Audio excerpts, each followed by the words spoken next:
Shadow of deception. Commander Ava Reyes stood motionless as hundreds of alien eyes scrutinized her from the towering seats of the Galactic Assembly's Grand Chamber. The massive amphitheater stretched upward for what seemed like kilometers, its seats arranged in concentric rings that housed representatives from over 3,000 spacefaring civilizations. Light filtered through crystalline walls, casting rainbow patterns across the polished obsidian floor where she stood alone.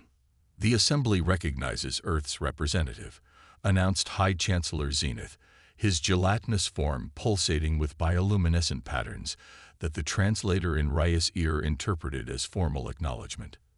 "You may present your case for increased territorial allocation." Reyes straightened her simple gray uniform, unadorned except for a small Earth insignia. Compared to the ornate regalia adorning the other representatives, she might as well have been wearing rags. "Honorable members of the Assembly," she began, her voice steady despite the undercurrent of condescension filling the chamber, "Earth respectfully requests expansion rights into the neighboring sector of our current allocation. Our 3 colonies have reached maximum sustainable population. And the humans breed like vermin," interrupted the Keldari representative, his chitinous mandibles clicking with amusement. "Perhaps if they practiced proper population control like civilized species." Chancellor Zenith's form flashed a pattern that silenced the interruption. "Continue, Earth representative." "Thank you, Chancellor. As I was saying, our current allocation in Sector 87 Delta cannot support further expansion. We simply request access to the adjacent uninhabited systems." The chamber erupted in dismissive murmurs and translated chirps of amusement. Chancellor Zenith's form cycled through several colors before settling on the azure pattern that indicated a formal response. "The Assembly has reviewed Earth's technological and societal development metrics," Zenith announced. "Your species achieved rudimentary faster-than-light travel merely 15 standard cycles ago. The territory allocated to Earth was generous considering your primitive development stage. Your request for expansion is premature by Assembly standards." Reyes forced herself to maintain a neutral expression. "With respect, Chancellor, the 3 planetary bodies we were allocated contain minimal resources. We've managed to establish colonies through innovative terraforming. But innovative?" The Xendari ambassador's voice boomed through the chamber, her 4 eyes blinking in vertical succession. "Your species barely understands basic atmospheric manipulation. Our monitoring stations observe your colonists struggling with primitive hydroponics and rudimentary shielding technology. The Assembly provides technological assistance to deserving species, but Earth has yet to demonstrate sufficient advancement." More laughter rippled through the chamber. "The Assembly's decision is final," Chancellor Zenith declared. "Earth's allocation remains unchanged. Perhaps in another 50 cycles, when your civilization has matured beyond its current primitive state, the Assembly will reconsider." This session is concluded. As the representatives began filing out, many cast pitying glances toward Reyes. She maintained perfect posture until the last of them had departed, then allowed her shoulders to slump slightly. A small hovering drone approached. "Commander Reyes, your transport is ready," it announced in a synthetic voice. She nodded and followed it through the winding corridors of the Assembly complex. Only when she was sealed inside her transport vessel did she allow herself a smile. "Transmission secured," she subvocalized, activating the neural implant the Assembly believed was decades beyond human capability. "Receiving," came Admiral Marcus Vega's immediate response directly into her auditory cortex. "Status report." "Exactly as predicted," Reyes replied. "Request denied with the usual condescension. The surveillance feeds we planted confirm they haven't detected any of our activities in the shadow systems." "Excellent. Operation Silent Guardian remains uncompromised." Admiral Vega's deep voice carried satisfaction. "Return to Neptune base for debriefing. Phase 3 begins tomorrow." The transport vessel peeled away from the gleaming Assembly station, its hull projecting the appearance of outdated technology, while its true systems remained dormant beneath layers of camouflage. Neptune base hung silently in the shadow of Earth's outermost planet, shielded from detection by technology the Galactic Assembly believed impossible for humans to develop for at least another century. The massive installation sprawled across 50 kilometers, its modular sections housing the headquarters of the United Earth Defense Force. Admiral Marcus Vega stood before a holographic display showing real-time positions of Earth's 7 battle fleets, currently hidden throughout the solar system and beyond. His weathered face, marked by a jagged scar running from temple to jaw, reflected the blue glow of the tactical display. "Welcome back, Commander," he greeted as Reyes entered the command center. "Enjoyed your time playing the humble primitive." Rey shed the gray diplomatic uniform, revealing the black and silver combat suit underneath. "They're getting more condescending with each meeting, if that's possible." "Their arrogance makes our job easier," Vega replied, expanding the holographic display to show a vast region beyond Earth's official allocation. "While they've been patting themselves on the back for their generosity, we've established 15 hidden military outposts across these shadow systems." General Diana Chen, head of Earth's Intelligence Division, joined them at the display. "The latest data from our deep space sensors has confirmed our suspicions," she reported, her cybernetic eye whirring as it focused. "Something is moving through the void beyond the Assembly's territorial claims." The hologram shifted to show mysterious energy signatures at the edge of charted space. "We've detected 27 distinct anomalies in the past month alone," Chen continued. "They're systematic, deliberate, and completely ignored by Assembly sensors. Or deliberately overlooked," Rice suggested. "I studied their historical archives.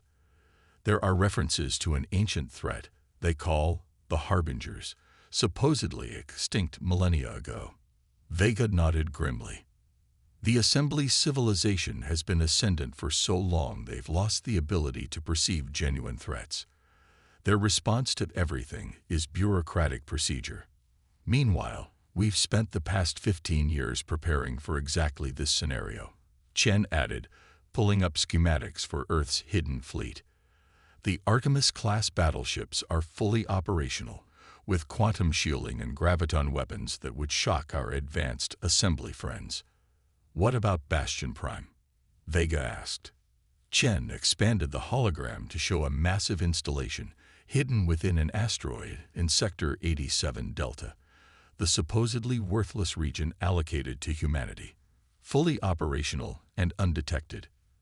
The quantum field generators are masking all energy signatures. As far as the Assembly sensors are concerned, it's just another worthless rock." Rey studied the display, pride mingling with apprehension.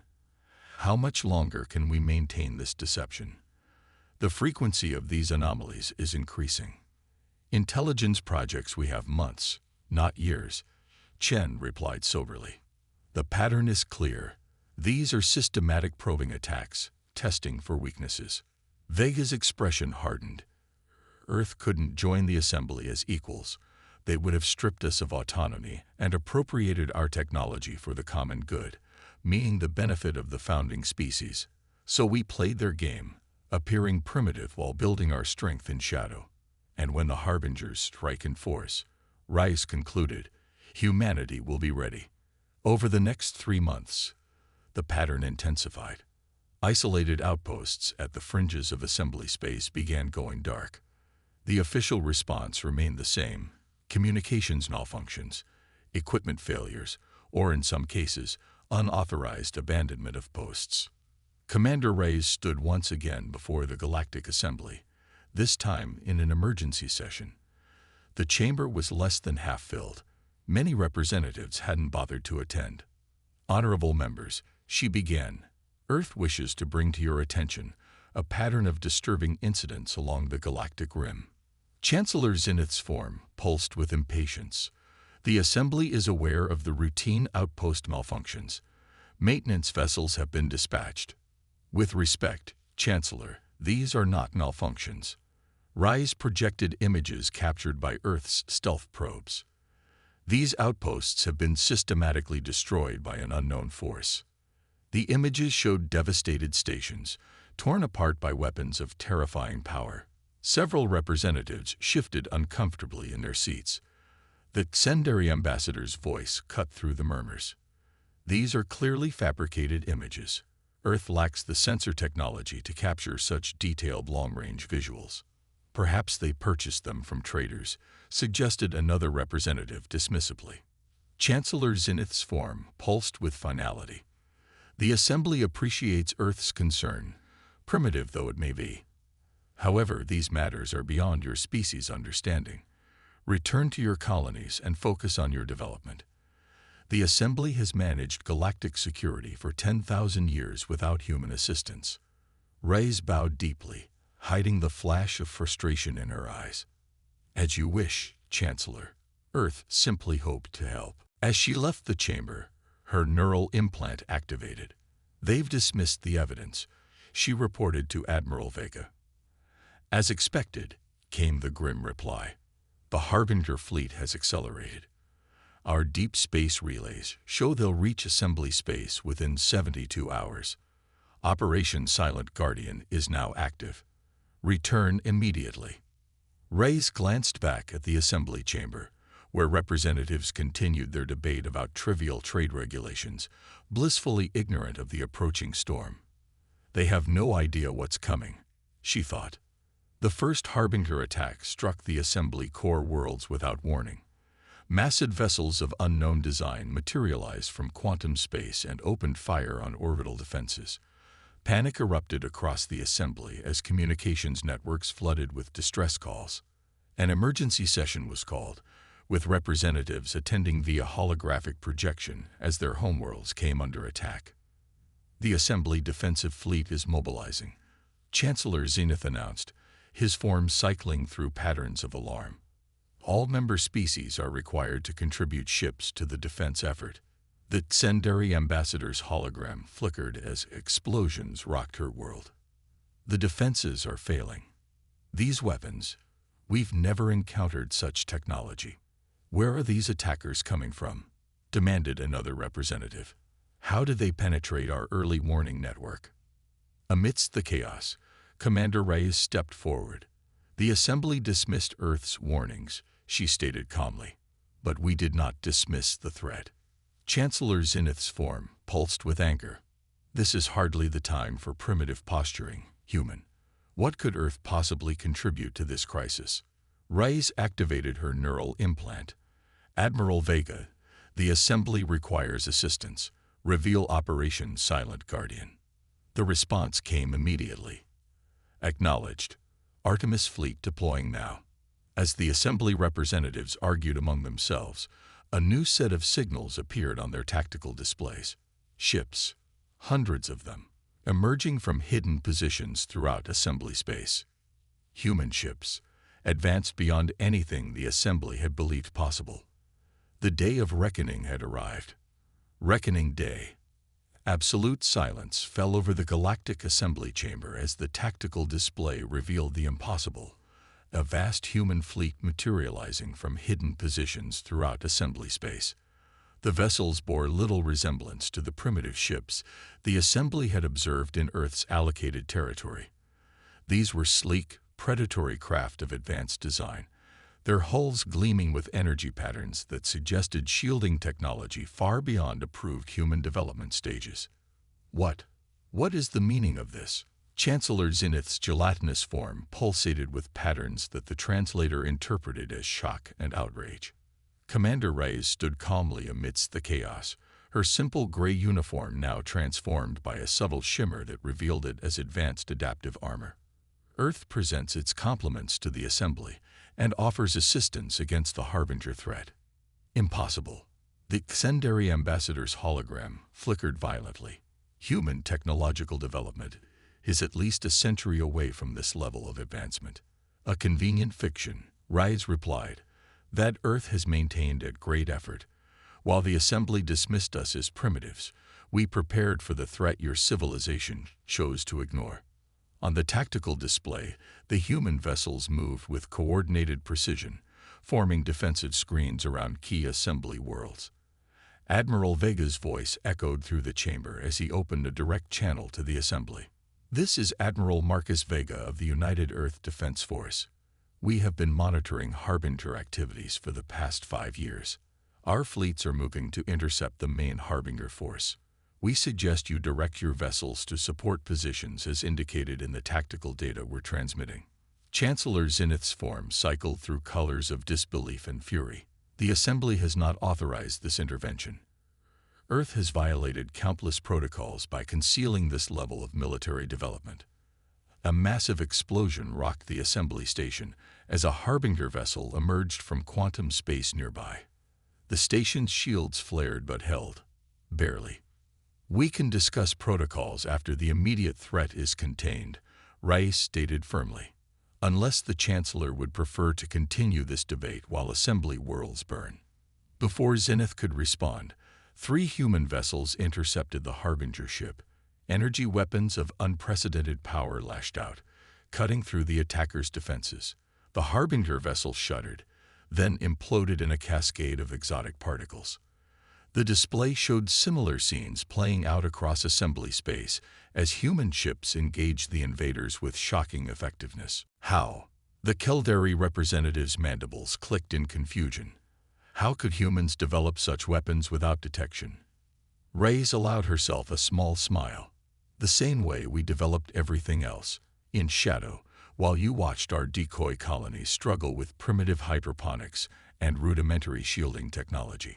The battle for the Assembly core worlds raged for 27 hours.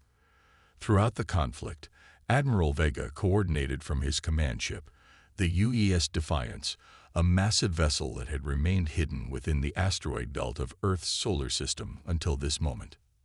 Status report, he demanded as the Defiance's quantum shields absorbed another barrage from a Harbinger dreadnought.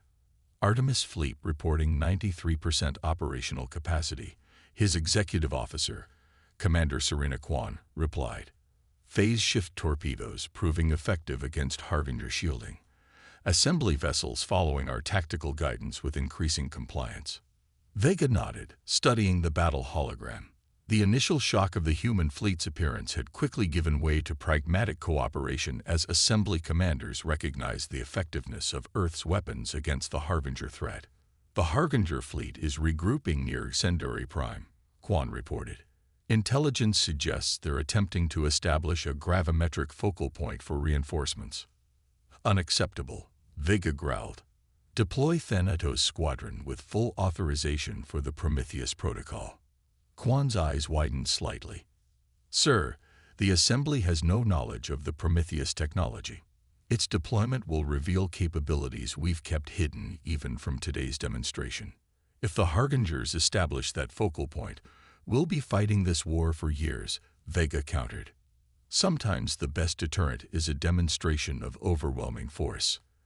As the order transmitted, 12 specialized vessels broke formation and accelerated toward the Harbinger concentration. Their hulls began to glow with contained energy as they activated systems that represented the pinnacle of Earth's classified research. On the Assembly emergency channel, the Tsendari ambassador's voice rose in panic. The Harbingers are establishing a dimensional anchor near our primary colony. Our analysts project they'll bring through reinforcements within hours. Commander Reyes, still stationed at the Assembly chamber, watched the tactical display as the human Thanatos Squadron approached the critical location. The Assembly should clear all vessels from grid coordinates Alpha 9 through Delta 12, she announced calmly. By what authority do you issue such commands? Chancellor Zenith demanded, though his form displayed patterns indicating growing respect beneath the outrage. By the authority of being the only ones who can stop what's coming, Rice replied.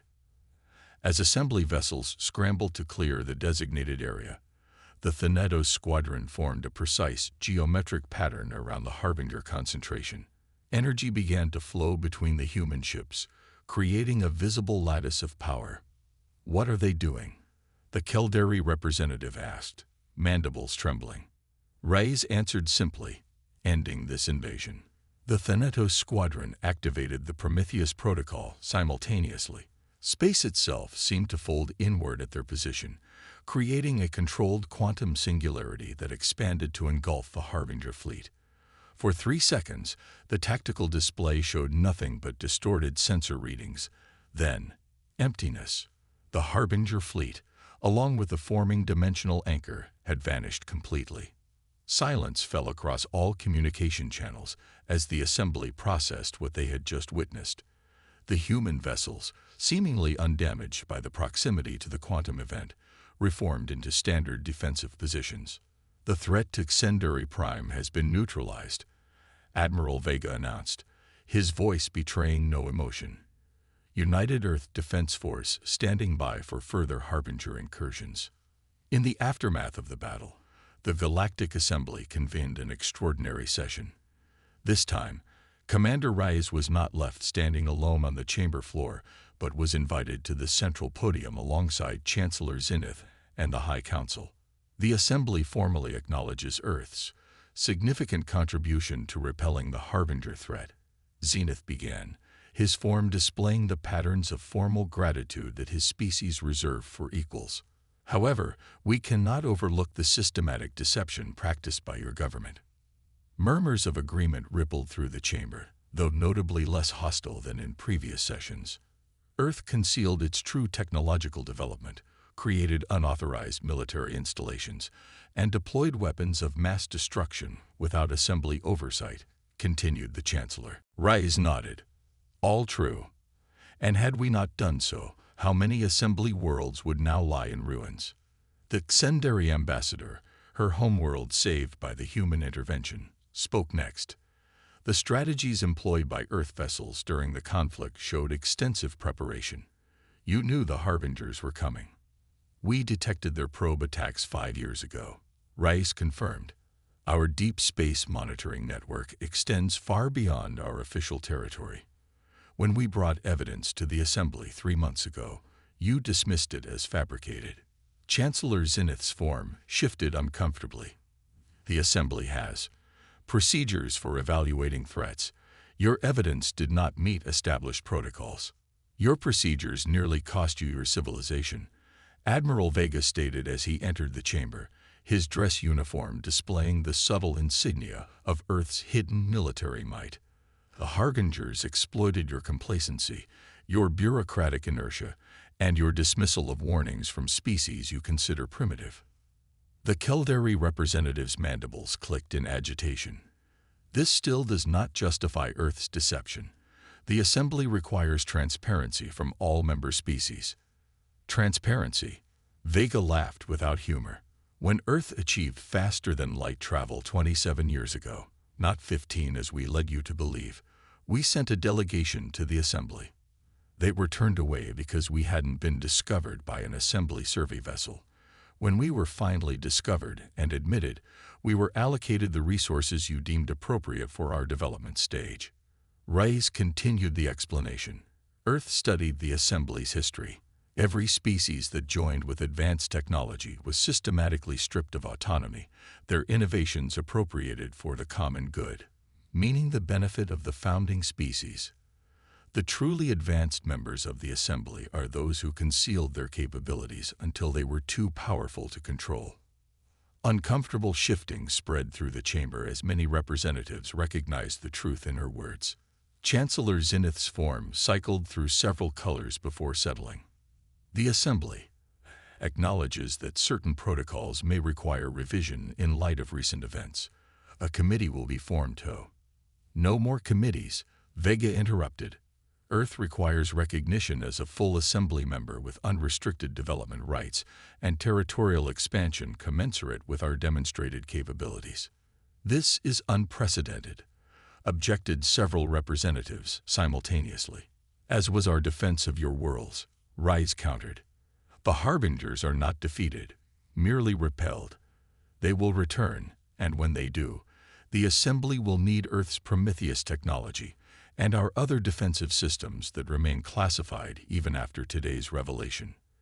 A tense silence fell over the chamber as the Assembly representatives communicated among themselves through their neural networks.